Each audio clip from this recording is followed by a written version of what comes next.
다 같이 먼저 기도하시겠습니다.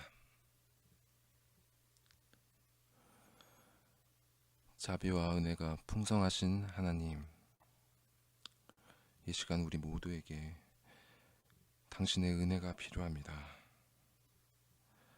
주님, 말씀을 전달하는 자나 또 듣는 자들에게 은혜가 없으면 이 모든 것이 다 헛될 줄 압니다. 주님, 이 시간이 헛되지 않도록 도와주시옵소서. 우리에게 은혜를 내려 주시옵소서. 그리하여 우리에게 주신 그 가장 큰 감사의 제목이 무엇인지를 더욱 깊이 깨닫는 이 복된 시간 되도록 인도하여 주시옵소서. 주님의 은혜 기대하오며 예수님의 이름으로 기도드리옵나이다. 아멘.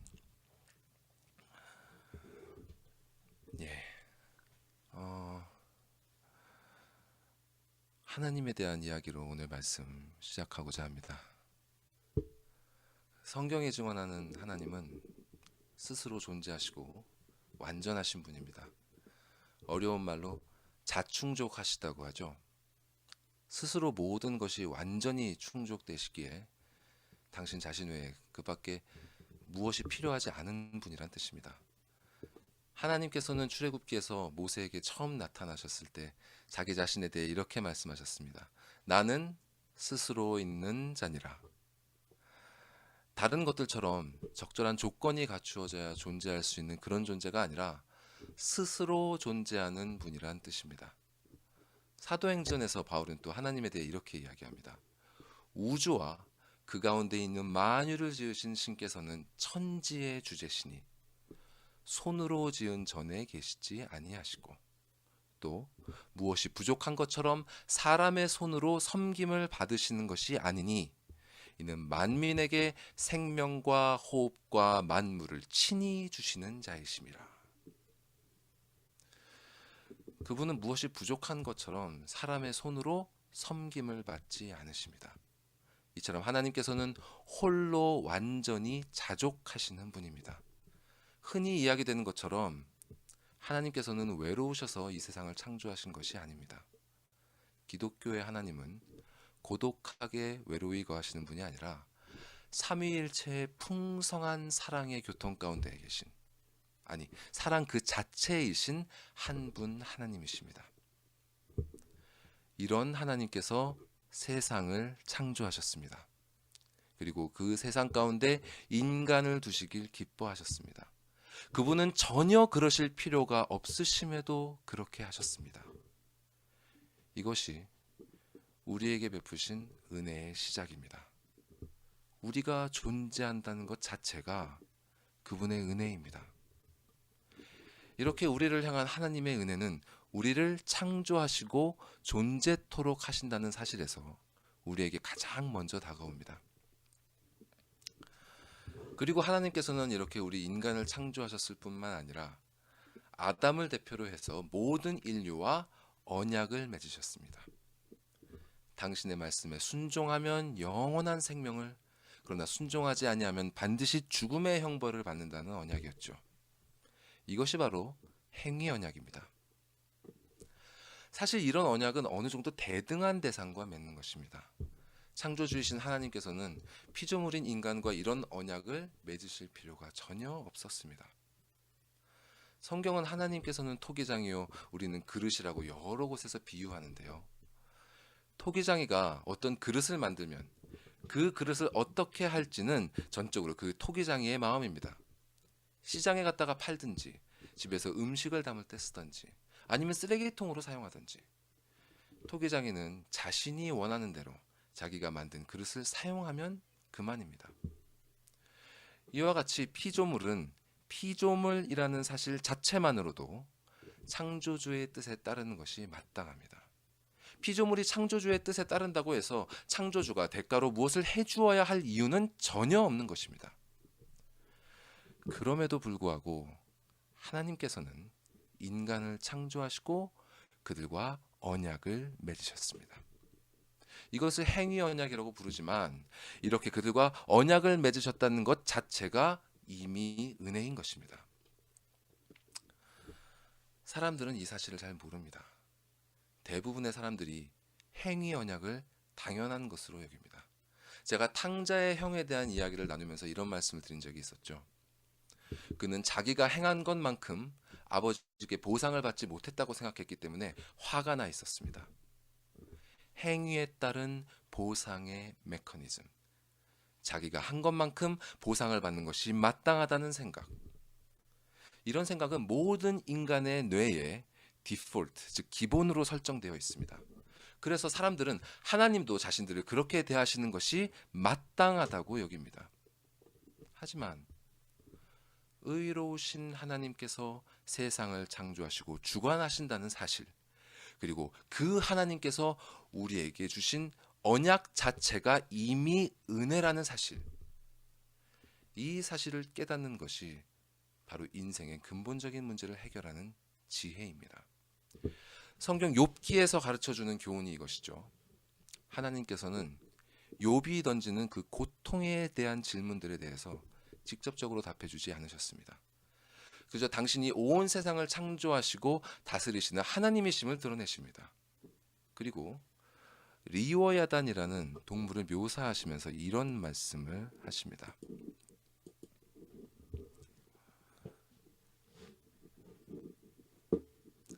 제가 말씀을 읽어드리겠습니다. 너는 밧줄로 그 코를 꿰 수 있겠느냐? 갈고리로 그 아가미를 꿰 수 있겠느냐? 그것이 어찌 내게 계속하여 간청하겠느냐? 부드럽게 내게 말하겠느냐? 어찌 그것이 너와 계약을 맺고 너는 그를 영원히 종으로 삼겠느냐? 이 말씀은 이런 뜻입니다. 너는 내가 창조한 동물 하나도 제대로 제압할 수 없는 존재다. 너는 그 동물이 너에게 의지하도록 할 수도 없다. 너는 그 동물과 계약을 맺어 영원히 종으로 삼을 수도 없다. 그러나 나는 너라는 그릇을 손에 들고 있는 토기장이다. 나는 네가 전적으로 의지하지 않으면 존재할 수 없는 너의 창조주다. 나는 너와 계약을 맺어 영원히 너의 주인이 된 하나님이다.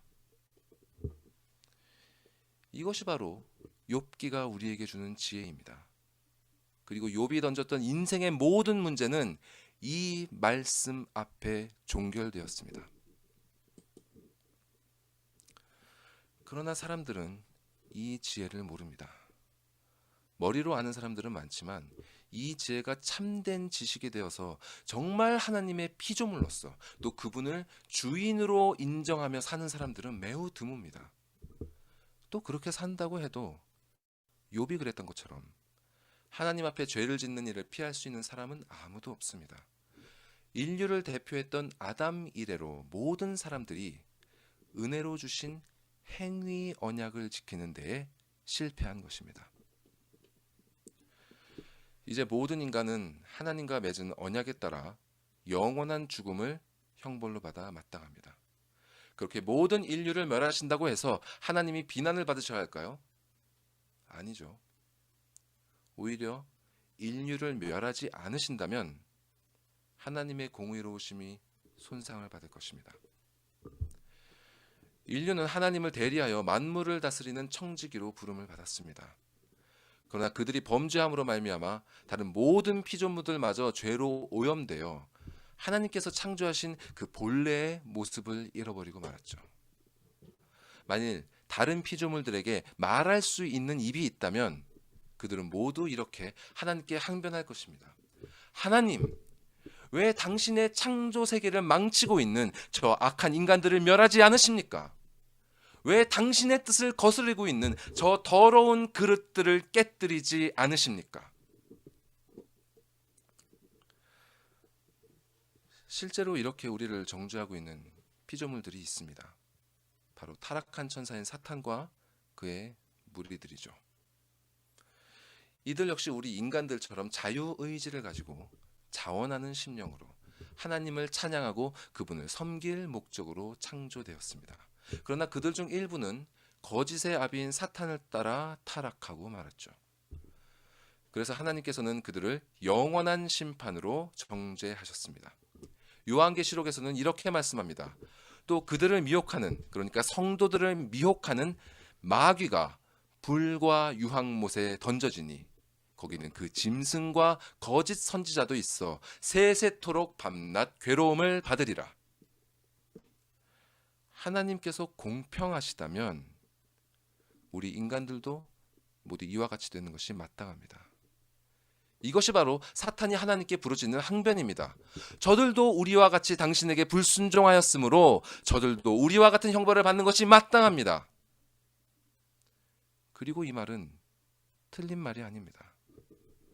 성경에서 말씀하시는 것처럼 죄의 삭은 사망인 것이 마땅한 것입니다. 그러나 하나님께서는 또다시 아무런 이유 없이 다시 한번 인간들에게 다가오셨습니다. 이것이 바로 우리가 올해 계속해서 다루고 있는 은혜 언약입니다. 하나님께서는 한번 당신의 거룩한 언약을 파기해버린 우리에게 다시 다가오실 이유가 전혀 없었습니다. 타락한 천사들처럼 바로 영원한 형벌을 받을 자들로 정죄하신다고 해도 그분께는 전혀 문제될 것이 없습니다. 그럼에도 불구하고 하나님께서는 우리가 이해할 수 없는 그 크신 은혜로 다시 한번 우리에게 손을 내밀기를 원하셨습니다. 그래서 하나님께서는 먼저 당신의 아들이신 성자 예수 그리스도와 언약을 맺으십니다. 아까 사모님께서 말씀하신 것처럼 요한복음에서 예수님께서는 이 언약에 대해 이렇게 말씀하셨습니다.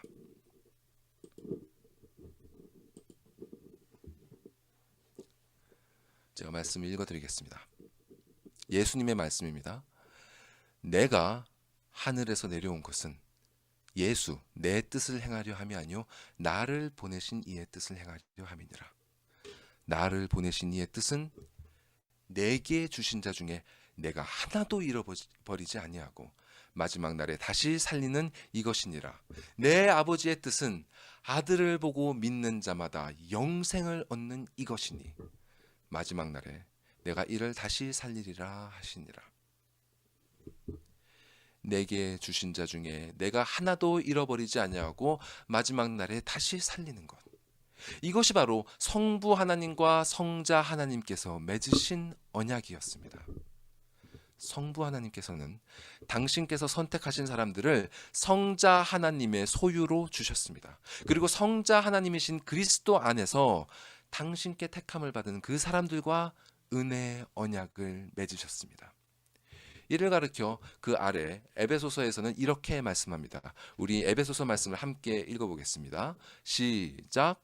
곧 창세전에 그리스도 안에서 우리를 택하사 우리로 사랑 안에서 그 앞에 거룩하고 흠이 없게 하시려고 그 기쁘신 뜻대로 우리를 예정하사 예수 그리스도로 말미암아 자기의 아들들이 되게 하셨으니.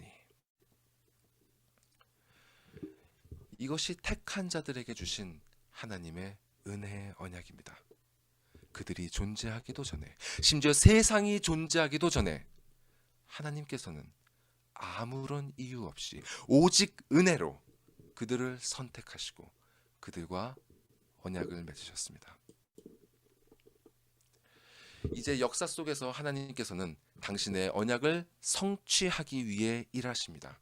아담과 하와 이후에 노아 그리고 아브라함과 이삭과 야곱과 요셉의 이야기를 통해서 우리는 하나님께서 이 역사적인 맥락 가운데 당신의 은혜 언약을 성취하기 위해서 어떻게 섭리해 오고 계신지를 살펴보고 있습니다. 그리고 동시에 역사 속에서 실행해 가시는 그 은혜 언약을 한 사람의 개인에게는 어떻게 적용해 가시는지를 살펴보고 있습니다. 이 적용의 첫 번째 단계가 바로 거듭남입니다. 요한복음 3장에서 우리는 예수님과 니고데모와의 대화 가운데 사람의 영혼이 거듭난다는 것이 무엇이며 또 그것이 어떻게 일어나는지를 알 수 있었습니다. 하나님께서는 광야에서 불뱀으로 인해 죽어가던 이스라엘 백성들이 높이 들린 노뱀을 바라봄으로 말미암아 치유를 받았듯이 십자가에 높이 들린 그리스도의 복음으로 죄로 인해 오염되어 죽어 있는 자의 그 영혼을 깨끗게 하십니다. 그리고 그에게 거듭난 새 영을 주사 새 생명을 얻게 하십니다. 또한 그렇게 새로 태어난 영을 홀로 두지 않으시고 성령 하나님이 함께하사 하나님의 법을 지켜 행할 수 있도록 만드십니다. 이것이 바로 예수께서 가르치신 거듭남입니다. 이 거듭남이라는 것은요, 보이지 않는 내면에서 일어나는 일이기 때문에 아직 그 사람이 내가 거듭났다는 것을 의식하지 못할 수 있습니다. 하지만 그 거듭난 사람의 마음에는 분명히 이전에는 없었던 그 생명의 법을 따르려는 새로운 영이 존재하게 됩니다. 그리고 성령 하나님께서 그 영과 함께 하십니다. 이렇게 거듭난 자의 새 영과 함께 하시는 성령 하나님께서는 그 영에게 믿음을 선물로 주셨습니다. 그렇게 거듭난 자가 갖게 된 믿음이 그 영에게 어떤 일을 하는지 우리는 시편 51편에 기록된 다윗의 기도에서 살펴볼 수 있었습니다. 이제 새로 태어난 영은 선물로 받은 그 믿음의 눈으로 말씀의 빛 아래에 드러난 자신의 모습을 바라보게 됩니다. 그동안 어둠 속에 가려져 있던 자신이 거룩하신 하나님 앞에 얼마나 더럽고 추악한 모습인지를 비로소 직시하게 됩니다.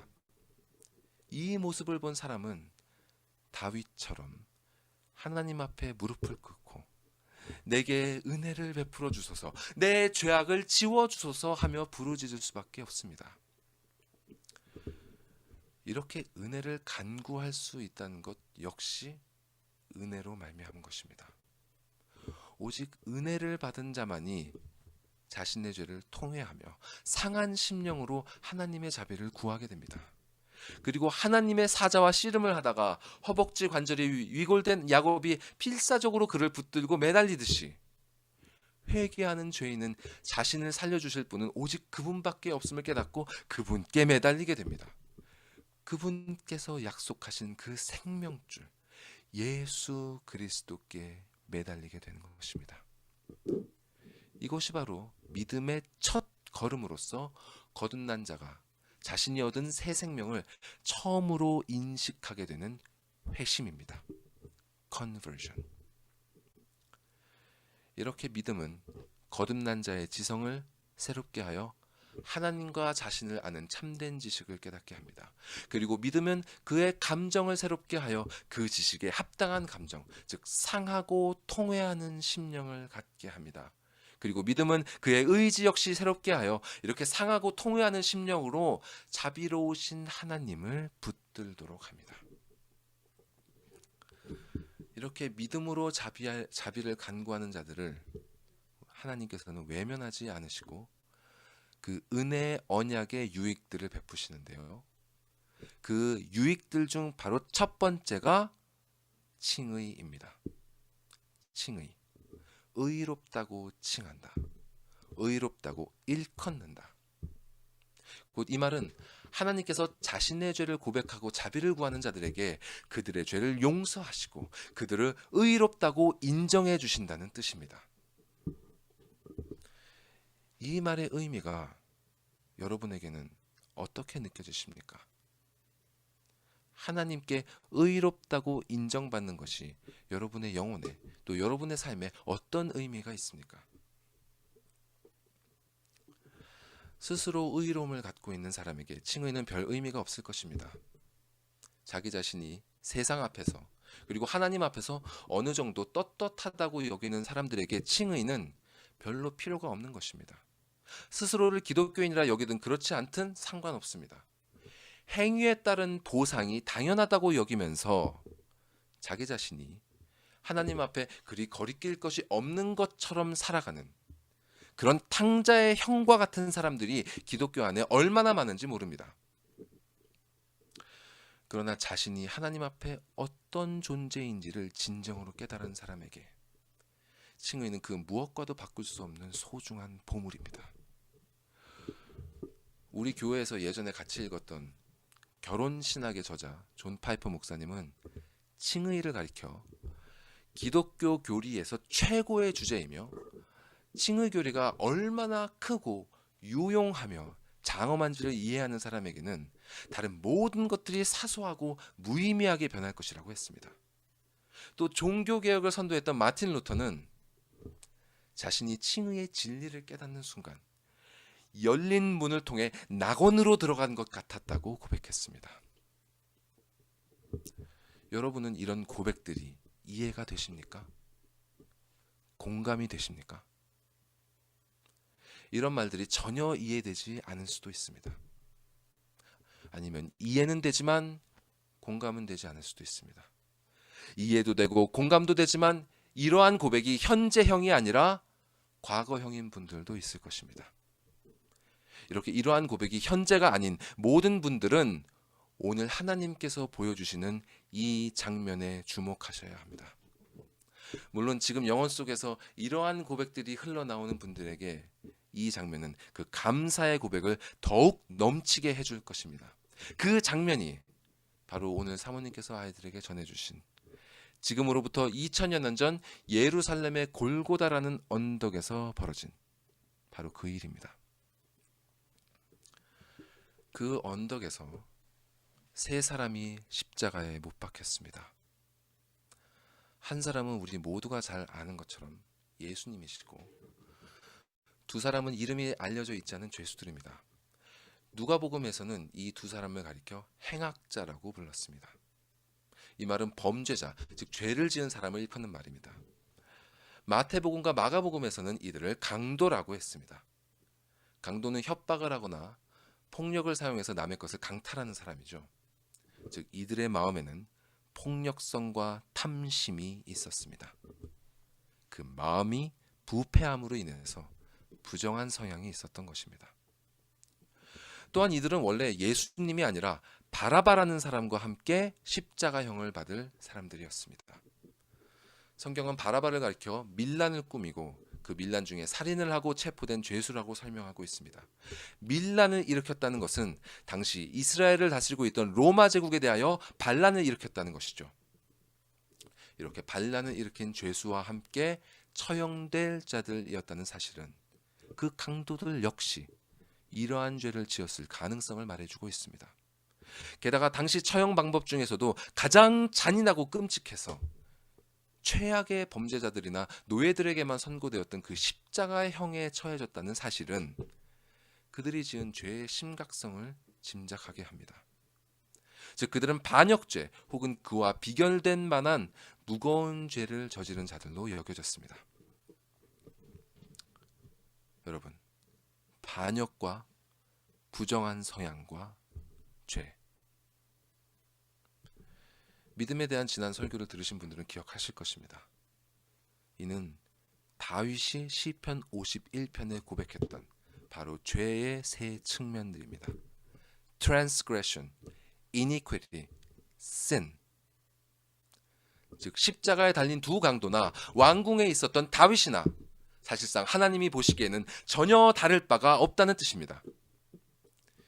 이스라엘의 역사상 가장 위대한 왕으로 최고의 존경을 받았던 자와 죄수들 중에서도 사형수요, 사형 중에서도 최악의 형벌인 십자가형을 받은 사형수가 하나님 앞에서는 별로 다르지 않다는 뜻입니다. 아니 오히려 다윗은 이 죄수들보다도 더욱 악질이라고 볼 수 있습니다. 비천한 신분의 강도들이 세상의 법을 어기며 저지른 그 죄들을 은혜 가운데 온갖 복을 누렸던 다윗은 하나님의 법을 어기며 저질렀던 것입니다. 인간의 법을 어긴 자의 육신의 최후가 이럴진데 하나님의 법을 어긴 자의 영혼의 최후는 어떻게 되겠습니까? 이 말은 곧 다윗이 회개하지 않았다면 그의 영혼이 처할 운명은 이들의 육신이 처한 운명과 다르지 않았다는 뜻입니다. 다윗이 은혜로 말미암아 거듭나고 은혜로 말미암아 믿음을 선물로 받고 은혜로 말미암아 회개하고 은혜로 말미암아 하나님께 자비를 구하지 않았다면 십자가 위에서 온갖 수치와 모욕을 겪으며 고통 속에 죽어간 그 강도들의 육신과 같이 그의 영혼도 정죄와 저주 속에서 영원한 하나님의 진노의 심판을 받았을 것입니다. 이처럼 죄의 삭은 사망입니다. 불순종에는 하나님의 진노가 있습니다. 은혜를 저버린 자들은 영원히 바깥 어두운 곳에서 슬피 울며 이를 갈게 될 것입니다. 강도 중에 한 사람은 십자가에 매달려 죽음을 눈앞에 둔 그 상황에서 예수님께 이렇게 말했습니다. 네가 그리스도가 아니냐? 너와 우리를 구원하라. 이 말은 그가 진실로 예수님을 그리스도로 믿기 때문에 하는 말이 아닙니다. 성경은 그가 예수님을 비방하며 이 말을 했다고 증거하고 있습니다. 즉 그는 예수님을 비꼬면서 죽어가는 그 순간에도 그를 향한 비난과 분노를 퍼붓고 있는 것입니다. 이처럼 하나님의 은혜를 거부한 자들은 영원히 그분과 화해하지 못한 채 슬픔과 분노로 이를 갈면서 영원한 심판을 받게 될 것입니다. 천국은 하나님과 화해한 자들, 그분과 화목한 자들이 가는 곳입니다. 그분과 화목하지 않은 자, 그분을 미워하는 자들은 하나님의 나라에 들어가길 거부합니다. 그들은 천국 문이 열려 있어도 들어가지 않을 것입니다.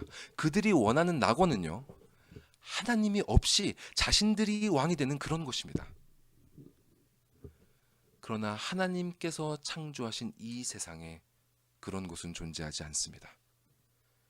그렇기에 그들이 갈 곳은 하나님의 나라로부터 가장 멀리 떨어진 바깥 어두운 곳밖에 없는 것입니다. 이처럼 하나님의 예정을 비판하며 그분을 잔혹한 신으로 비난하는 자들은 크게 오해하고 있는 것입니다. 죄인들을 지옥으로 보내시는 하나님께서 잔혹한 것이 아니라 하나님께서 주신 자유의지로 하나님께서 그분의 아들을 내어주시기까지 내미시는 그 은혜의 손길을 지옥에 들어가기까지 거부한 그들의 마음이 잔혹한 것입니다. 이것이 바로 믿음이 없는 자들이 당하게 될 결말입니다. 성경은 이러한 결말이 기다리고 있음을 모든 사람에게 경고하고 있습니다. 그런데 말이죠. 사람들은 이러한 성경의 경고에 대해 놀라우리만치 무감각합니다. 노아가 사람들에게 홍수가 온다고 외쳤지만 사람들은 시집가고 장가가며 마치 아무 일도 벌어지지 않을 것처럼 살았습니다. 예수님께서 말씀하신 것처럼 사람들은 피리를 불러도 춤추지 않고 슬피 울어도 가슴을 치지 않습니다. 왜 그럴까요? 그들의 첫 번째 문제는 심판에 대한 망각입니다. 사람들의 마음속에는 이러한 하나님의 경고를 희미하게 만드는 시끄러운 세상의 소리로 가득합니다.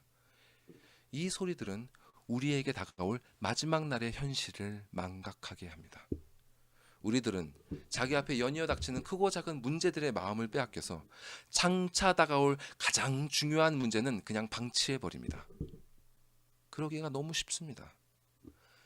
이러한 연약함이 있기 때문에 우리는 매일매일 성경을 열고 말씀의 소리에 귀를 기울여야 하는 것입니다. 성경은 우리에게 끊임없이 경고합니다. 하나님을 기억하라. 청년들은 곤고한 날이 이르기 전에, 나는 아무 낙이 없다고 할 그 해들이 가깝기 전에 자신의 창조주를 기억하라. 처녀들은 신랑이 오기 전에 기름을 준비하라. 종들은 자신이 한 일을 정산할 그 주인이 오실 것을 잊지 말고 깨어 있으라. 깨어 있어 준비하라. 그러나 세상은 이 경고의 소리를 듣지 않습니다. 그들의 두 번째 문제는 삶과 죽음에 대한 오해입니다. 어떤 종교나 사상들은 윤회나 환생 같은 것들을 이야기하면서 마치 사람에게 이 세계 죽음 이후에도 또다시 기회가 주어질 것처럼 이야기합니다.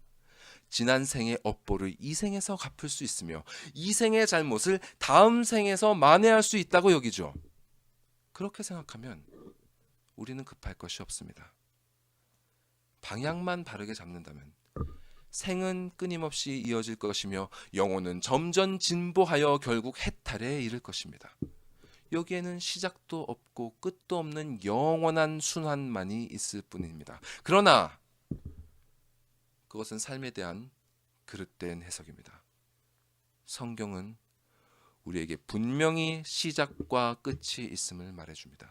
태어남이 있고 죽음이 있으며 창조가 있었고 심판이 있을 것입니다. 이것이 우리의 현실입니다. 우리에게 죽음만큼 확실히 결정된 현실은 없습니다. 그들의 세 번째 문제는 자기 연민입니다. 이 세대의 사람들은 자기 자신의 고통이 이해되는 것과 자기 자신이 있는 그대로 용납되는 것에서 위안을 얻습니다. 물론 부조리한 현실의 무게와 그 무게를 감내하기 어려운 사람들의 그 연약함을 생각할 때 그들이 이러한 위로를 찾는 것을 충분히 이해할 수 있죠. 하지만 이런 것은 근본적인 처방이 될 수 없습니다. 죄의 문제가 해결되지 않으면 사람의 영혼은 참된 평안을 얻을 수 없는 것입니다.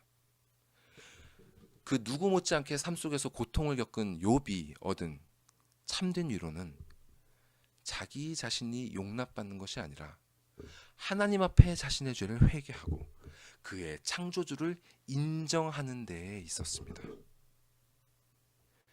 자기 자신을 위로받아야 될 사람으로 여기는 자는 실상 자신이 하나님께 범죄한 가해자요 그분께 용서를 빌어야 할 죄인이라는 사실을 받아들이기 어렵습니다. 하지만 이 세상의 가장 큰 문제는 하나님의 법에 대한 무지입니다. 대부분의 사람들은 예수님을 찾아온 그 부자 천형처럼 자신이 하나님의 모든 율법을 지켰노라고 감히 주장하지는 않습니다. 그렇지만 그들은 자신이 지옥에 갈 만큼 하나님의 법을 어기면서 악한 삶을 살고 있지는 않다고 막연하게 생각하죠. 그들은 자신들이 머물러 있는 그 행위 언약이 요구하는 하나님의 법이 죄로 오염된 인간에게 얼마나 무겁고 엄중한 것인지를 전혀 알지 못합니다. 자, 그럼 하나님의 법은 무엇일까요? 예수님께서는 이렇게 말씀하셨죠. 주 너의 하나님을 사랑하고 내 이웃을 네 자신같이 사랑하라. 하나님의 계명은 하나님을 사랑하고 이웃을 사랑하는 것입니다. 그럼 하나님을 사랑하는 것은 무엇일까요? 예수님께서는 사랑하는 아버지께 이렇게 기도하셨습니다. 하늘에 계신 우리 아버지여, 이름이 거룩히 여김을 받으시오며. 하나님을 사랑하라는 계명의 구체적인 실천 중 하나로 우리는 그분의 이름을 거룩히 여기는 것을 들 수 있습니다. 우리가 사랑하는 사람의 이름을 얼마나 소중히 여깁니까? 그런 것처럼 우리는 그분의 이름을 거룩히 여기는 것으로 그분을 사랑하는 것이죠. 그러면 어떻게 하는 것이 그분의 이름을 거룩히 여기는 것일까요? 10계명 중 제3계명에서 우리는 이런 말씀을 듣습니다. 너는 너의 하나님 여호와의 이름을 망령되이 일컫지 말라. 나 여호와는 나의 이름을 망령되이 일컫는 자를 죄 없다 하지 아니하리라. 10계명의 이 말씀은 예수님의 기도와 같은 의미지만 반대편의 관점에서 바라보면서 말씀하고 있는 것입니다. 그러므로 이 계명은 이런 뜻입니다. 하나님의 이름을 망령되이 일컫지 말고 그분의 이름을 거룩히 여기라. 이렇게 10계명을 바르게 이해하려면 그 계명이 금지하는 것과 반대로 그 계명이 요구하는 것을 함께 살펴야 합니다. 그렇다면 이 계명이 요구하는 것과 금지하는 것은 무엇일까요? 대요리 문답은 이것을 이렇게 정리하고 있습니다. 제가 읽어드리겠습니다. 이 대요리 문답을 잘 따라와 보십시오. 제3계명이 요구하는 것입니다. 제3계명이 요구하는 것은 무엇입니까? 제3계명에서는 하나님의 이름과 하나님의 칭호들과 속성들과 규례들과 말씀과 성례들과 기도와 선서와 서원과 제비뽑기와 하나님께서 하신 일들과 그 외에 하나님께서 자기 자신을 알리신 모든 것들을 하나님의 영광과 우리 자신과 다른 사람의 유익을 위해 거룩한 고백과 거기에 일치하는 언행을 함으로써 생각하고 묵상하고 말하고 글을 쓰는 가운데 거룩하고 공손하게 사용할 것을 요구합니다. 그러면 제3계명이 금지하는 것은 무엇일까요? 제3계명이 금지하는 죄는 하나님의 이름을 그 이름이 요구하는 바대로 사용하지 않는 일들로서 그분의 이름과 칭호들과 속성들과 규례들과 역사들을 무지하게, 헛되게, 불경하게, 세속적으로, 미신적으로 사악하게 말하거나 신성모독을 하거나 위증을 하는 일, 모든 죄악된 저주와 맹세와 서원과 제비뽑기를 하는 일, 합법적인 맹세와 서원은 어기고 불법적인 맹세와 서원은 이행하는 일, 하나님의 작정과 섭리에 대하여 수군대거나 분쟁하거나 무익한 호기심으로 캐거나 그르게 적용하는 일, 하나님의 말씀 중 어떤 부분이라도 잘못 해석하거나 잘못 적용하거나 왜곡하는 일, 세속적인 조롱을 하거나 무익한 질문들을 하거나 공허한 잡담을 하거나 거짓된 교리들을 고수하는 일, 마술이나 죄악된 정욕과 행습들을 위해 하나님의 이름 아래에 속한 어떤 창조물이든 오용하는 일, 하나님의 진리와 은혜와 방법들을 비방하거나 멸시하거나 매도하거나 어떤 방식으로든 반대하는 일, 위선적으로나 사악한 목적으로 신앙을 고백하는 일, 그리고 신앙 고백에 적합하지 않고 현명하지 않고 열매가 없는 행보를 하거나 죄악된 행보를 하거나 퇴보하여 신앙 고백을 욕되게 하는 일, 이와 같은 일들로 그분의 이름을 오용하는 것을 금지합니다. 이것이 십계명 제3계명이 요구하는 것과 금지하는 것을 성경을 토대로 정리한 내용입니다. 여러분은 어떤 생각이 드십니까? 여러분은 이 계명을 자신이 온전히 지키고 있노라고 자신할 수 있습니까? 절대로 그럴 수 없을 것입니다. 어느 누가 이 계명을 온전히 흠없이 지키고 있노라고 주장할 수 있겠습니까? 게다가 이 내용은 10가지 계명 중 단 한 가지에 해당하는 것일 뿐입니다. 그래서 오늘 본문인 로마서는 이렇게 말씀하는 것입니다. 우리가 알거니와 무릇 율법이 말하는 바는 율법 아래에 있는 자들에게 말하는 것이니 이는 모든 입을 막고 온 세상으로 하나님의 심판 아래에 있게 하려 함이라.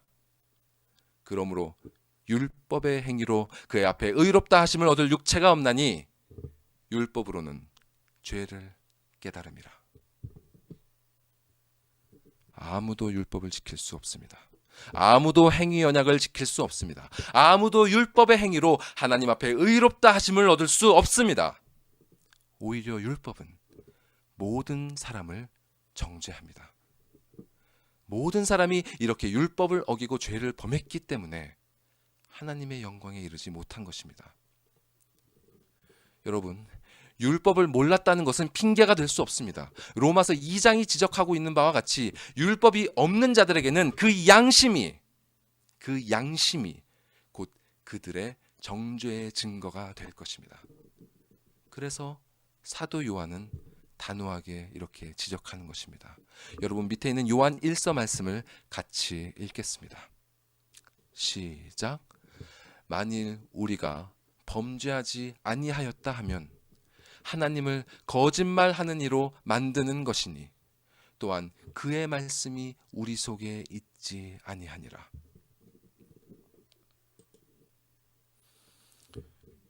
이렇게 모든 사람은 율법으로부터 정죄를 받았습니다.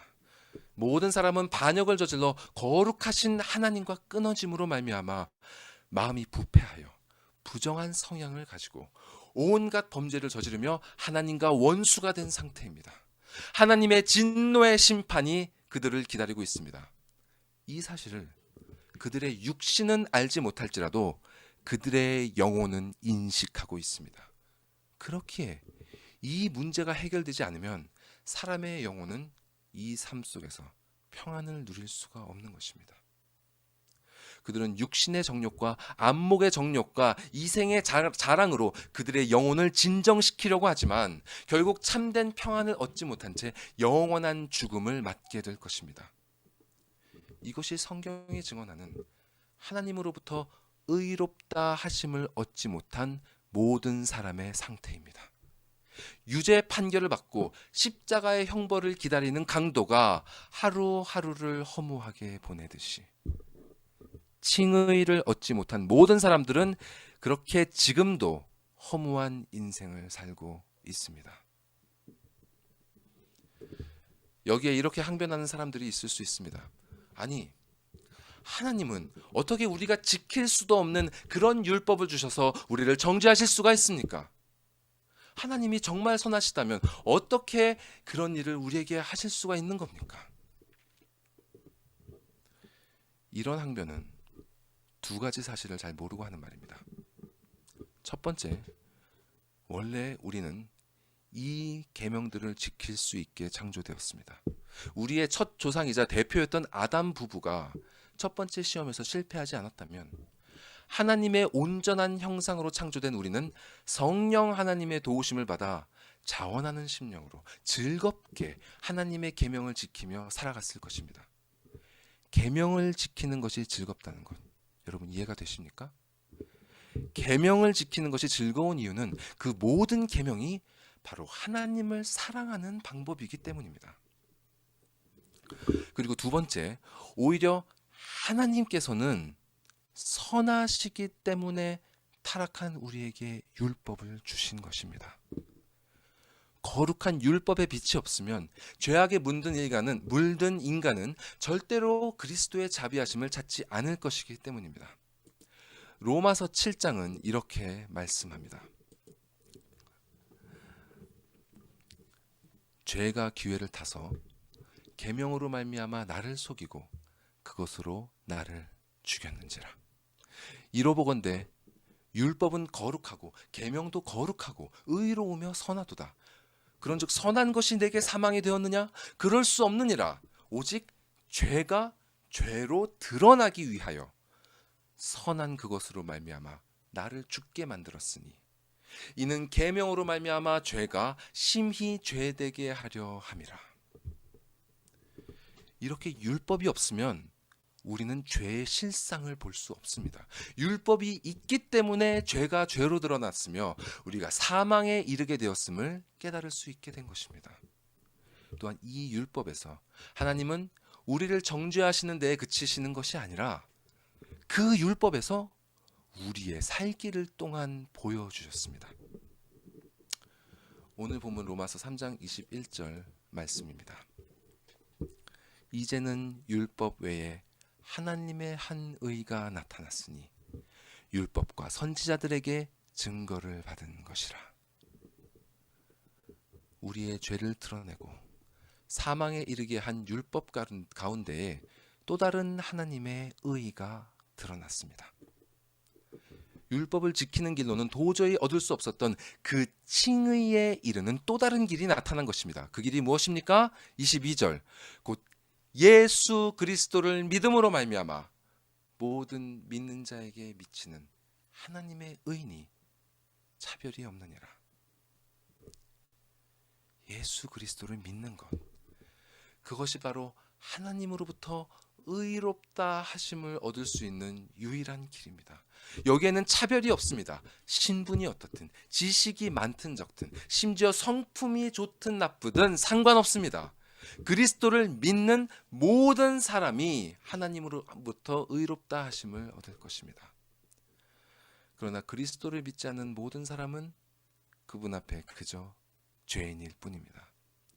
믿음이 아닌 다른 길로는 하나님의 영광에 이를 수 없습니다. 모든 사람이 죄를 범하였음에 하나님의 영광에 이르지 못하더니 오직 그리스도 예수 안에 있는 속량으로 말미암아 하나님의 은혜로 값없이 의롭다 하심을 얻은 자 되었느니라. 하나님의 은혜로 신자는 값없이 의롭다 하심을 얻은 자 되었습니다. 영원한 형벌을 앞두고 있던 죄인에게 무죄 선고가 떨어진 것입니다. 이것이 어떻게 가능했습니까? 오직 하나님의 은혜로, 오직 하나님의 은혜로 가능했습니다.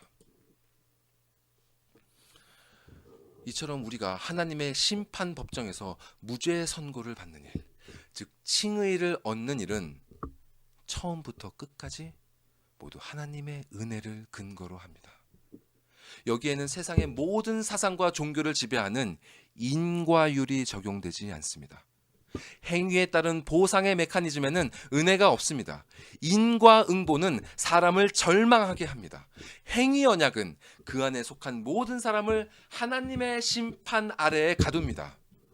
오직 하나님의 은혜, 오직 하나님의 주권적인 은혜만이 사람을 죄와 사망의 굴레에서 해방시킬 수 있습니다. 이처럼 칭의의 근원은 오직 은혜입니다. 죄인에게 이것보다 더 간절한 것이 있을 수가 없습니다.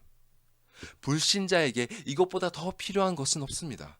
또 신자에게 이것보다 더 감사한 것은 없습니다. 오직 은혜. 이 은혜는 골고다 언덕 위에서 강도들과 함께 십자가에 못 박히신 우리 구주 예수 그리스도 안에서 가장 찬란하게 드러납니다. 여러분, 그분을 찾으십시오. 그분을 만나십시오. 그분 안에서 우리를 향한 하나님의 은혜를 경험하십시오. 그리하여서 하나님께서 우리를 창조하신 그 목적, 곧 하나님을 영화롭게 하고 그분을 영원토록 즐거워하는 그 목적이 의롭다 칭함을 받은 모든 이의 삶에 온전히 이루어지기를, 그 은혜가 여기 모인 모든 사람에게 온전히 이루어지기를 간절히 소망합니다. 기도하시겠습니다.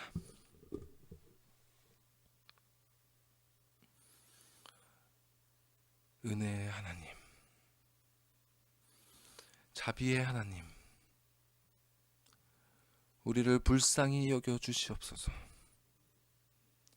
우리를 긍휼히 여겨 주시옵소서. 우리의 마음에 은혜를 더하사 우리의 죄를 보게 하시고 진심으로 우리의 죄를 회개하게 하시고 진정으로 야곱처럼 우리를 향해 베푸신 그 예수 그리스도의 구원의 약속을 간절하게 붙들게 하시고